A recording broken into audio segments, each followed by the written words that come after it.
Buenas noches. Hay muchos movimientos en el sindicalismo. Hoy y mañana se está desplegando una huelga docente en todo el país, casi en todo el país, con excepción de 3 provincias. Mañana va a haber una marcha multitudinaria, seguramente, convocada por la CGT, pero a la que se han adherido las 2 CTA, los movimientos sociales, varios partidos políticos. Por otro lado, hoy hubo una indagatoria judicial a Máximo y Florencia Kirchner en el marco de la causa Los Sauces, denuncia que presentó Margarita Stolbizer en su momento. De todos estos temas vamos a hablar con el ministro del Interior, que ya está acá en el estudio, Rogelio Frigerio, con Margarita Stolbizer, que también está en el estudio, y con Héctor Daer, que es uno de los 3 secretarios generales de la CGT. Y vamos directamente al ministro del Interior. Ministro, la primera pregunta es, bueno, un poco después de lo que escuchó, cómo describía el clima sindical, ¿cuál es su opinión sobre esto de paro docente, marcha mañana de la CGT? Sí, son 2 cosas distintas, ¿no? Sí, pero forman parte de lo mismo, ¿no? Sí, el paro docente, la verdad que no lo entiendo. No lo entiendo en términos, por lo menos en los términos en que está planteado, ¿no? Porque el paro docente, según Baradel y otros dirigentes sindicales, se hace porque no hay una paritaria nacional.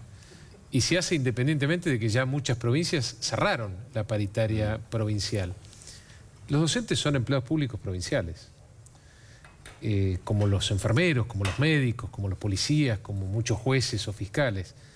Y los gobernadores desde hace 20 años, desde que la educación se transfirió a las provincias, vienen reclamando que el gobierno nacional no discuta, no negocie salarios que no paga. Y eso es lo que hicimos. Cumplimos con la ley el año pasado, aumentamos un 72% el salario mínimo, de unos 5.600 a 9.700 pesos, y fijamos una pauta automática de actualización de ese mínimo salarial, que es un 20% por encima del salario mínimo vital y móvil de la economía. Cuando nosotros asumimos, el salario mínimo de los docentes estaba cerca de un 20% por debajo del salario mínimo vital y móvil. ¿En cifra en cuánto es?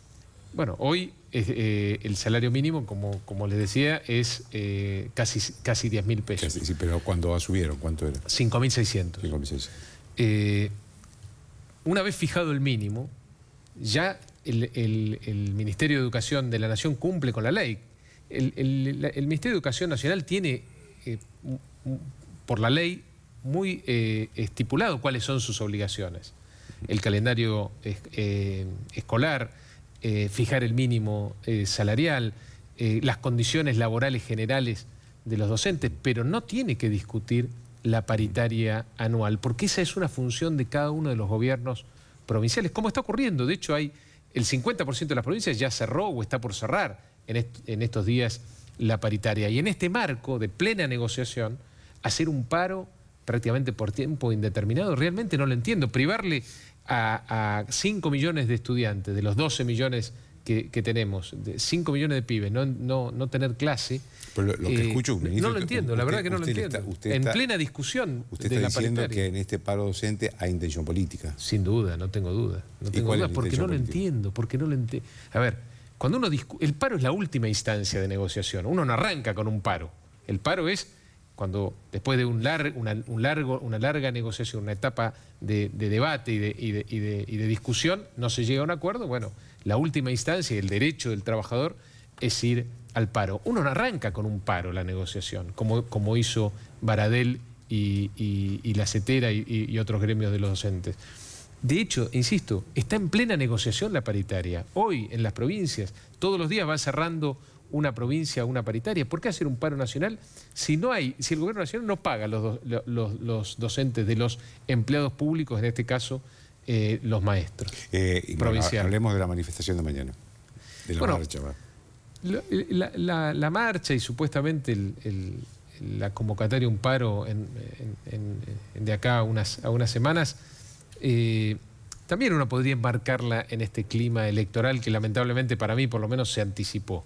Yo creo que la gente no está en este momento pidiéndole a los dirigentes políticos que se ocupen de las elecciones. Falta mucho tiempo, hay muchos problemas en la Argentina que tenemos que que solucionar.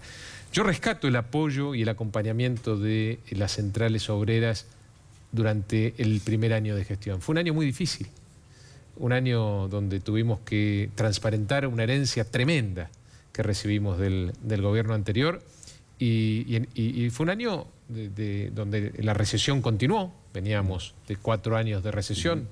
Lamentablemente el año pasado también fue un año recesivo, un año donde se destruyó una parte del empleo.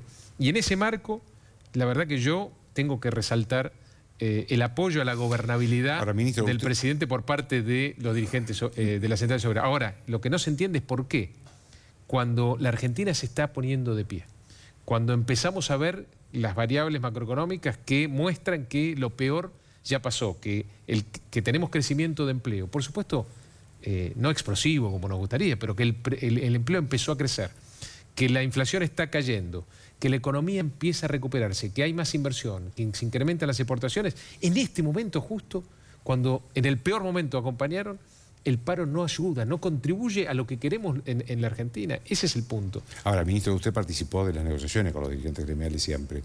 ¿Qué faltó en esa negociación para que se haya llegado a esta situación? Es que no lo sé.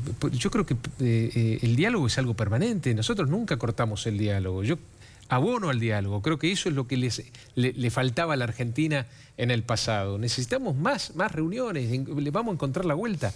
Pero me parece que cuando la Argentina, después de mucho esfuerzo de todos los argentinos, de un año muy difícil, se empieza a poner de pie. Y yo, insisto, tenemos un INDEC que recuperamos. Hoy las estadísticas públicas oficiales son confiables.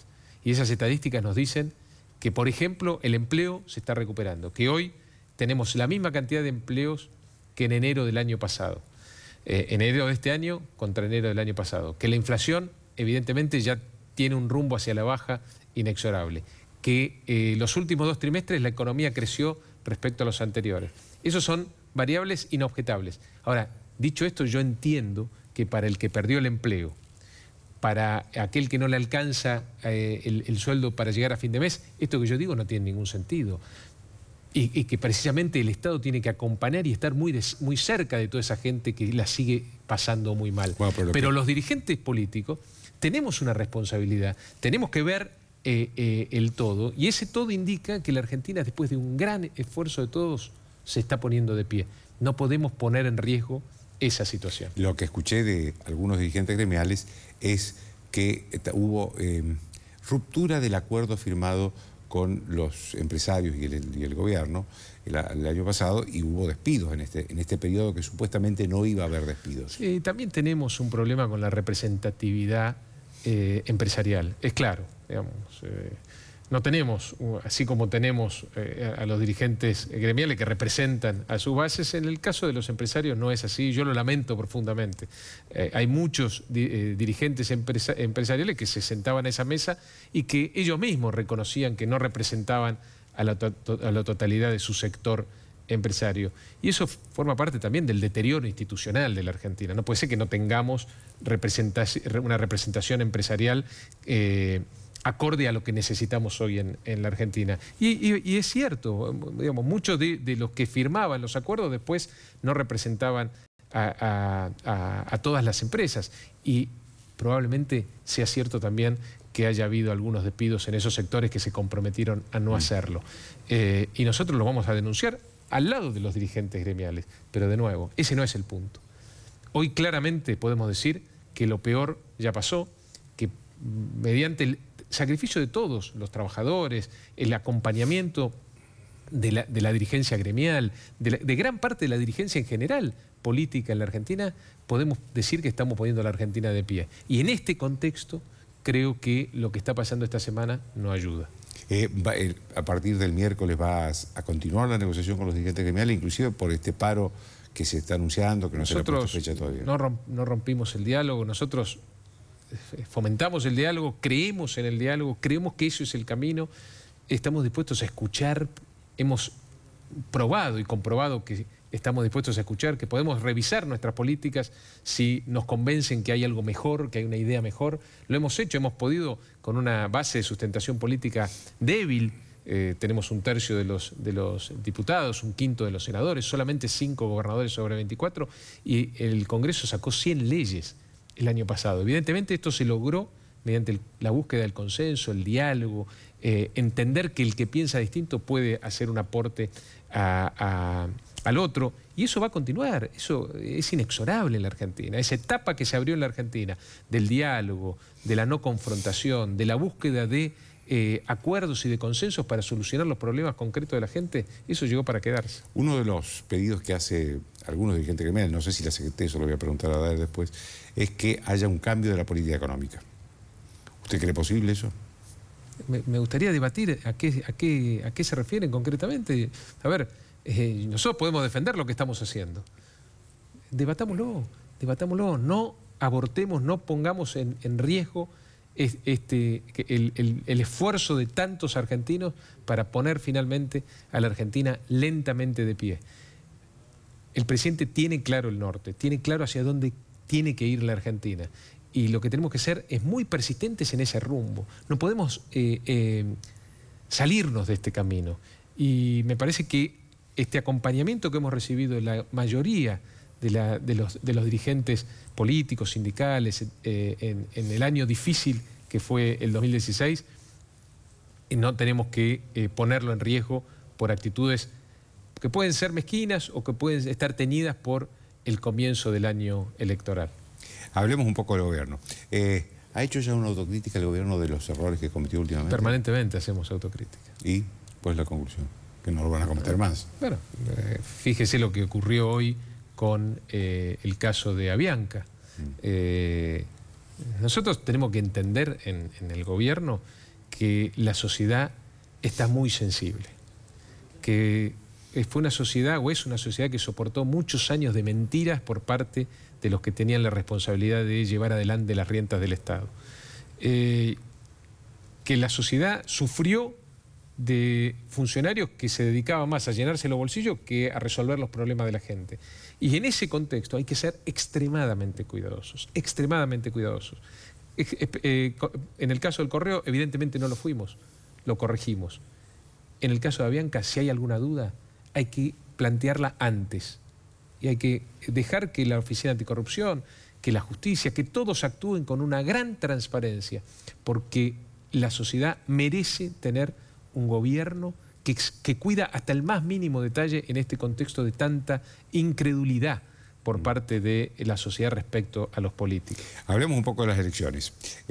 Lo escuché a usted decir que quiere algunos candidatos peronistas, y por otro lado escucho que Durán Barba quiere solamente a gente de PRO en las candidaturas. ¿Quién va a ganar? A mí no me importa el origen político de los dirigentes. Yo quiero dirigentes que quieran sumarse a este proceso de cambio, de transformación en Argentina. Pero el peronismo también forma parte del ADN del PRO. Usted viene original. Sí, pero digo, hay muchos funcionarios que fundaron el PRO que vienen del peronismo. Cambiemos también se fundó con muchos dirigentes peronistas y de otros partidos políticos. ¿Por qué vamos a impedir que dirigentes probos, con experiencia y con ganas de sumarse a este proceso de cambio, puedan tener participación dentro de Cambiemos? Por supuesto que la tienen que tener. Ahora, ¿qué peronistas, cuando usted habla de peronistas, qué peronistas imagina en una alianza electoral? ¿Algunos gobernadores, por ejemplo? No, pero ya lo estamos viviendo. Todos los días se incorporan dirigentes de distintas extracciones políticas, peronistas también, en las mesas de Cambiemos de las distintas provincias de la Argentina. Sí, pero María Eugenia Vidal ha hecho muchas incorporaciones del peronismo. Sí, pero hablamos de peronistas con nombre, que la gente lo conozca. Está hablando de Schiaretti, Urtubey, yo Randazzo. No di nombres. Creo que esos nombres que usted plantea van a, si tienen alguna participación en esta elección, la van a tener por afuera, intuyo yo, por afuera de Cambiemos. Yo me estoy refiriendo en general a una posición de generosidad por parte de quien hoy detenta el poder, que tiene que ser generoso, que tiene que sumar a todos aquellos que quieran suscribir este proceso de cambio, de transformación de la Argentina. Pero no es la posición de Durán Barba. No, la verdad que este tema no lo conversé con él. Bueno, todo el mundo dice que Durán Barba propone que sean solamente candidatos de PRO. Bueno, pero Durán Barba es un asesor del presidente. ¿Y usted esto lo conversó con el presidente? Sí, por supuesto. ¿Y el presidente qué dice? Bueno, pero el presidente lo ha demostrado en los hechos que comparte esta visión, porque ha permanentemente en el PRO, en su origen, y en Cambiemos, ha permitido la incorporación de dirigentes de distintos espacios políticos, inclusive del peronismo. Déjeme hacer una última pregunta hablando de las elecciones. Usted como economista, ¿cómo imagina la situación de la economía en agosto, que van a ser las primarias obligatorias, en octubre, que es cuando, digamos, va a votar la gente y cuando todo el mundo, los analistas de opinión pública, dicen que va a influir mucho la economía? Siempre la economía influye en el proceso electoral. Bueno, como decía al principio, la Argentina se está poniendo con esfuerzo, lentamente de pie. Estamos empezando a generar empleo. Hay, por el lado de la oferta de la economía, sectores que están traccionando al resto. El campo, que es el sector más competitivo de la Argentina, es el que lidera este proceso de crecimiento por el lado de la oferta. La demanda de la economía también empieza a funcionar por el lado de las exportaciones, por el lado de la recuperación del poder de compra del salario. Cada vez que baja la inflación, esto implica una mejora del poder de compra del salario. Está también creciendo la inversión. Estos son los que nos muestran los datos del INDEC de los últimos meses. En consecuencia, vamos a tener más oferta de la economía y por el lado de la demanda también una mejora. Y yo entiendo que esto se va a ir sintiendo en la sociedad, en cada uno de los argentinos, de acá a octubre cada vez más. Porque una cosa es que los economistas digan que la economía está mejor y otra cosa es que la sociedad lo perciba. Sí, pero también hay que tener en claro que cuando un economista dice, o funcionario dice que la economía está mejor, nunca se refiere a toda la economía. Una economía tan heterogénea como la Argentina tiene sectores que responden más rápidamente a los estímulos que le hemos dado a la economía y otros sectores más rezagados, que les cuesta más, que tienen menos productividad, que son menos competitivos, que hay que acompañarlos más de cerca. Esto es así, en todos los países del mundo ocurre. Y la Argentina no es una isla. Hoy en día hay sectores que ya les está yendo bien y otros sectores que todavía les va mal. Como le pasa a la gente, hay gente que le está yendo mejor que a otros. Bueno, el Estado tiene que cuidar, es parte de la responsabilidad del Estado, es cuidar a los que les cuesta más, digamos, esta transición hasta a ese país más serio, que todos queremos, que la mayoría de los argentinos votó en el 2015. Usted ponderaba recién la actitud tanto de los gremios como del Congreso en el año pasado. ¿Cómo imagina la actitud de los gremios y del Congreso en este año que van a tener elecciones? Bueno, yo entiendo que no tendría por qué cambiar, digamos, no tendría por qué el contexto electoral teñir o complicar un vínculo que se fue forjando a partir del diálogo y de la confluencia de intereses, porque de última todos queremos lo mismo, todos queremos que la Argentina crezca, todos queremos generar empleo y empleo de calidad, que es la única forma de cumplir con nuestro principal objetivo de gobierno, que es la reducción de la pobreza. Ahora, ¿tiene el gobierno algunas prioridades en el Congreso este año? Bueno, evidentemente los años electorales son años de menor actividad legislativa y el año pasado tuvimos un récord de actividad en el Congreso y probablemente este año no sea igual que en el 2016. Reforma política, no. Vamos a poner en discusión. Digamos. Pero no para esta elección. No llegamos. Lamentablemente estamos muy cerca y incorporar tecnología en una elección requiere más tiempo. Pero yo creo que es una discusión sana que hay que hacer de cara a la sociedad y que algunos senadores el año pasado impidieron precisamente esta discusión abierta respecto a algo que nosotros interpretamos la sociedad quiere. Un proceso electoral más transparente, más ágil, más confiable, y vamos a seguir dando esa pelea. Es una pelea, además, que si no surge de la nación, va a surgir de las provincias, porque cada vez son más las provincias que adhieren a esta reforma política que intentamos implementar el año pasado. Gracias, ministro. Gracias por la invitación. Una pausa.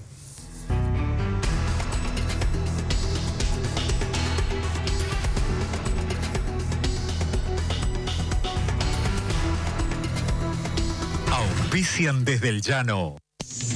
Osdeneo 1825. Estamos. Hace 65 años que nuestra historia se alimenta de otras historias que nos ayudaron a crecer. Arcor, alimentando momentos mágicos. ¿Está vendiendo su empresa y necesita recuperar capital a través de sus activos? Piense solo en el especialista, Adrián Mercado. Adrián Mercado Subastas, energía humana al servicio del cliente.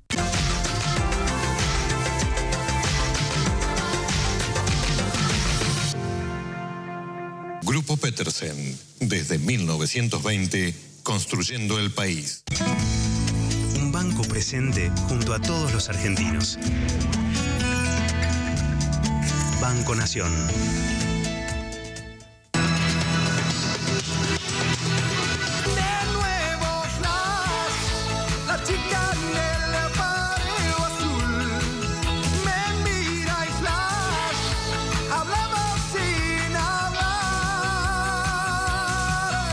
Clo-Clo Restaurante, el lugar de siempre. Nuevas experiencias.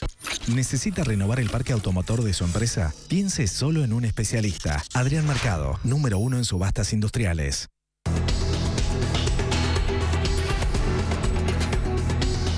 London Supply Group. 75 años, forjando el futuro de nuestro país.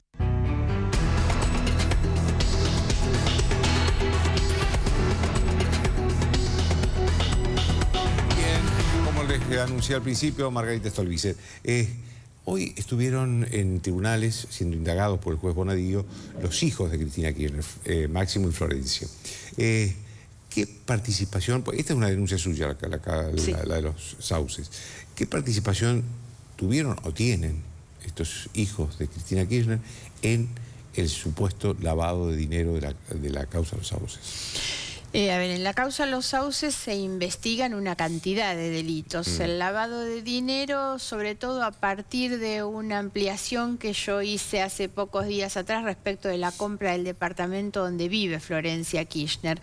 Ese departamento se compra con cedines, los cedines se compran con un cheque emitido por la sucursal Santa Cruz del Banco Nación, que en el mismo día había tenido un depósito en efectivo realizado por Cristina Fernández de Kirchner. Aparentemente, dice el propio banco, ella hizo el depósito en efectivo de 4 millones de pesos. Incluso no dan ni siquiera las horas, porque es casi en simultáneo el depósito de ella con el cheque de Los Sauces. Ella deposita en la cuenta de Los Sauces 4 millones de pesos de los que no se conoce el origen.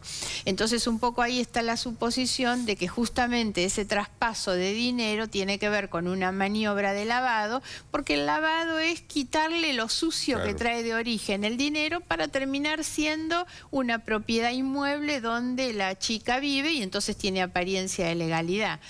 La responsabilidad que ellos dos tienen es que forman parte del directorio de Los Sauces, o sea, tienen capacidad decisoria. Y la otra cuestión, que es la razón por la cual esa es, a mi juicio, la causa que más complica a Cristina Fernández y también a sus hijos, es que en esa sociedad utilizada como pantalla para encubrir estas maniobras, ellos tienen una capacidad decisoria muy pero muy explícita, porque ellos son los que aprueban las actas, ni que hablar las irregularidades que se encuentran en la documentación, tachaduras, falsificaciones, bueno, una cantidad de irregularidades. Pero lo cierto es que en esa sociedad depositan sumas millonarias los empresarios a los que el gobierno de Cristina beneficia con sus decisiones, y los que retiran la plata son justamente Cristina Fernández, Florencia y Máximo Kirchner. Entonces hay un compromiso muy directo con las acciones delictivas, con el manejo del dinero. En otros casos las responsabilidades aparecen como más lejanas, aparecen intermediarios muchas veces en esos negocios. En cambio acá no, los negocios son muy directos.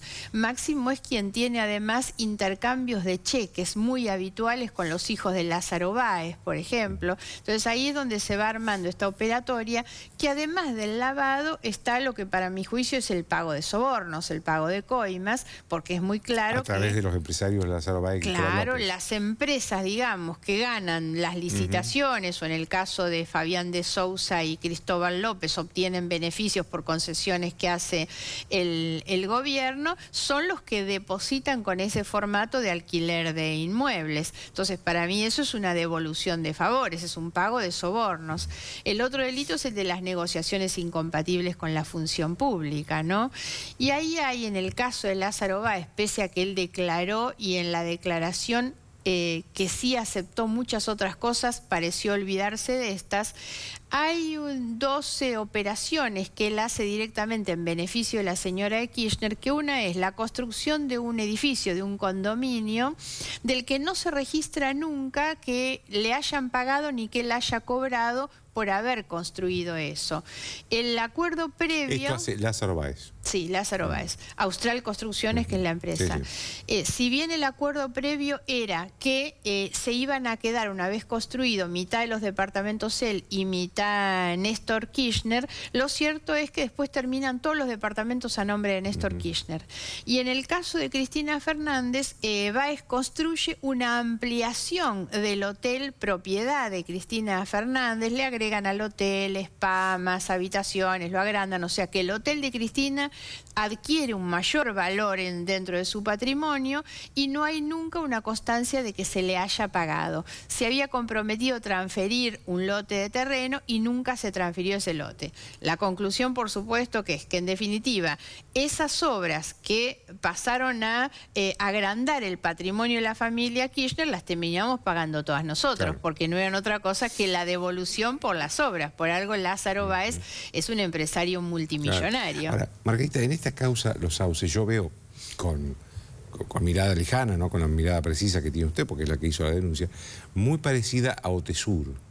Sin embargo, está en manos de dos jueces distintos. ¿Usted cree que esto pueden unificarse estas causas? ¿Actúan los mismos empresarios también? No tanto. En Otesur, por ejemplo, no están Cristóbal López y Fabián de Sousa, claro. Y las operatorias son bastante diferentes, digamos, que lo que se repite en tal caso es Austral Construcciones, por ejemplo, que contrataba en el caso Otesur las habitaciones de hotel. La mecánica es algo parecida, pero la figura es distinta, los actores son distintos, las sociedades son distintas también. El Alto Calafate, que es el hotel de la familia Kirchner, tenía siempre una firma administradora. Ahí aparece la figura de San Felice como un intermediario, un testaferro también de la familia. En este momento hay varias causas, porque hay que recordar que no son solamente esas dos son las que yo denuncié y a mi juicio las que más la comprometen a ella de manera directa y personal. Bueno, pues está la obra pública, la investigación del juez Casanelo sobre la ruta del dinero, donde todos los delitos cometidos por Lázaro Báez, su familia y sus empresas terminan siendo un poco la explicación, su enriquecimiento de las cosas que el gobierno le concedió, o sea que hay un vínculo directo. La otra causa, que es la de las obras públicas, exactamente igual. Está la causa de aerolíneas, la asociación ilícita.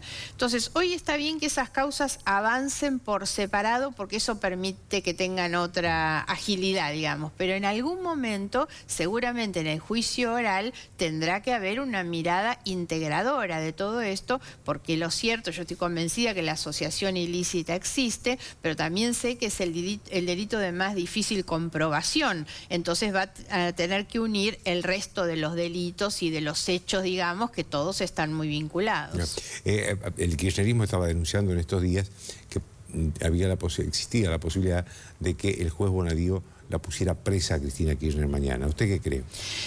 Yo creo que no, me da la impresión, siempre hay que recordar que los jueces son los que tienen la atribución para valorar si la persona está en condiciones de obstruir el proceso. Esa es la razón por la cual está detenido. O de fuga, ¿no? Claro, exactamente. Esa es la razón por la cual está detenido Lázaro Báez, por ejemplo. Entonces, esto es algo que ya está, digamos, en la decisión y la valoración que el juez haga. Yo creo que no hay en este momento otras condiciones, digamos, como para que quede detenida. Y sí me parece que lo que ha habido ha sido una utilización de este tema, intentando ponerla a ella o a sus hijos, de acuerdo a la declaración de los dos de hoy, como perseguidos políticos. En realidad, en la declaración o en el escrito que presenta hoy Máximo Kirchner, incluso me acusa de querer proscribirla. Y lo cierto es que yo no tengo ningún ánimo de proscripción, lo que he hecho siempre ha sido denunciar, porque es mi obligación llevar a la justicia lo que considero que es un hecho delictivo, y lo que sí hay son investigaciones judiciales por delitos que se cometieron durante el gobierno. No hay ningún intento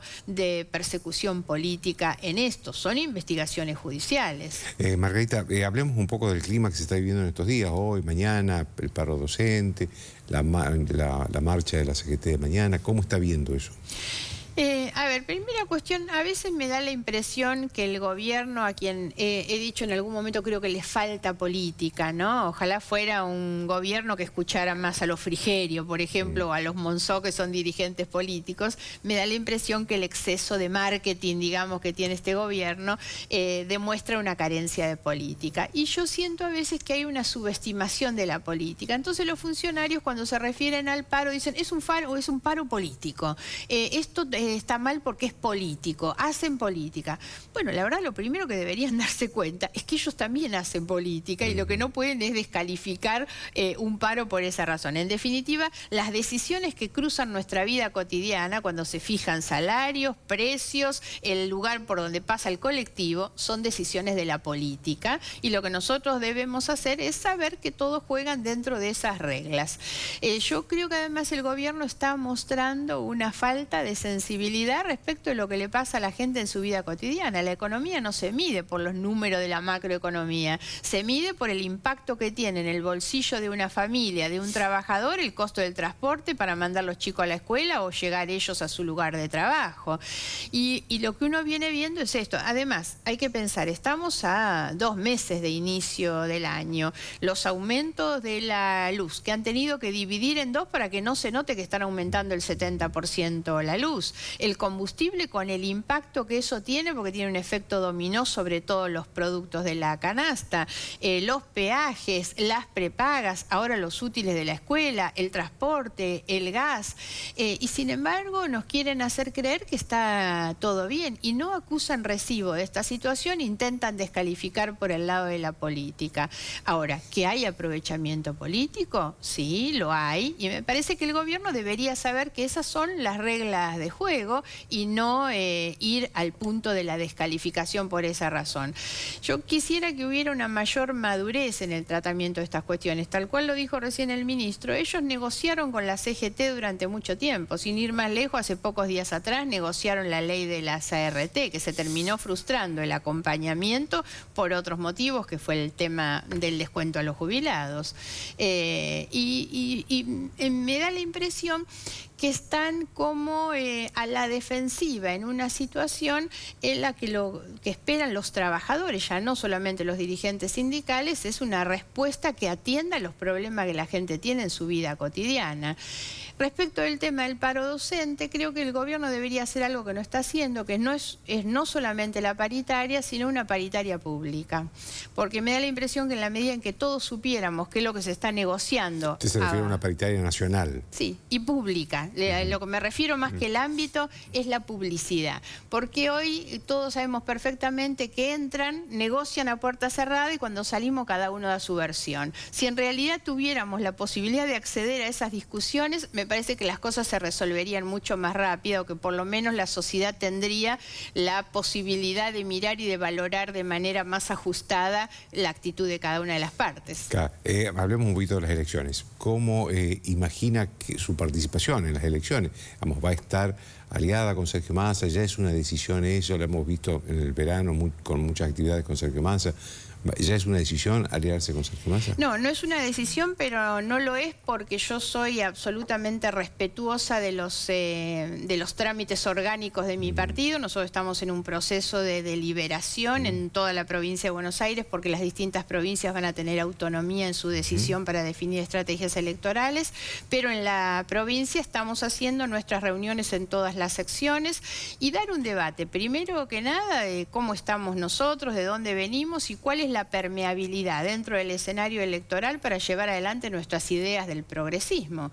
Entonces vamos a ir dando esto y después hablaremos con los renovadores. Sí tengo con Massa un muy buen acuerdo en un doble sentido. El primero es cómo se ejerce la oposición. Más allá de las cosas que el gobierno quiera decir o las descalificaciones, me parece que hablan peor de ellos que del descalificado que han hecho de Massa en el inicio del proceso electoral. Lo cierto es que durante todo el año pasado nosotros dimos muestra que creemos que la Argentina necesita otra convivencia democrática, con una oposición que muestre su voluntad de dialogar, de cooperar, de ayudar como hemos ayudado al gobierno. ¿Cree que eso es posible en este año de elecciones? Es más más difícil, pero no habría que dejar de tenerlo en cuenta, porque yo creo que nosotros estamos frente al desafío de demostrar cuánta es la madurez que los dirigentes políticos tienen realmente para encarar una Argentina distinta. Y esto tiene que ver con eso, tiene que ver con lo de Cristina, cuando Máximo Kirchner me acusa de querer proscribirla. Yo lo que digo es que en realidad me parece terrible para la Argentina un retroceso en el cual la señora de Kirchner, con el daño que su gobierno le ha hecho a la Argentina, tenga posibilidad de volver, ¿no? Y yo siento que tenemos la obligación de mirar hacia adelante, de reconstituir el sistema de partidos políticos, una convivencia democrática, la posibilidad de enriquecernos desde la diversidad y de garantizar la alternancia. La oposición no es la que declama, es la que construye una alternativa que pueda realmente garantizar la alternancia. Y en eso coincidimos con Massa. Eso se hace colaborando, pero también marcando límites, marcando diferencias. Y eso hicimos durante todo el año. Y el otro gran acuerdo que tuvimos fue de nuestro trabajo parlamentario, tomando y haciéndonos cargo de una agenda social que el gobierno pretendió ignorar, porque lo cierto es que llegaron al mes de diciembre, no solo no habían cumplido con su compromiso de modificar el impuesto a las ganancias, sino que quisieron mandarse la vivada de pasar todo el verano sin hacerlo. Y entonces nosotros tomamos durante todo el año una agenda social que fue el impuesto a las ganancias, las pymes, los jubilados, el tema de las tarifas, el empleo en general. Y esto es un acuerdo para mí muy importante. Si eso después se traduce en una alianza de tipo electoral, lo veremos en los próximos 2 meses. Le agradezco mucho, Margarita. Gracias por la invitación. Después de la pausa, Héctor Daer.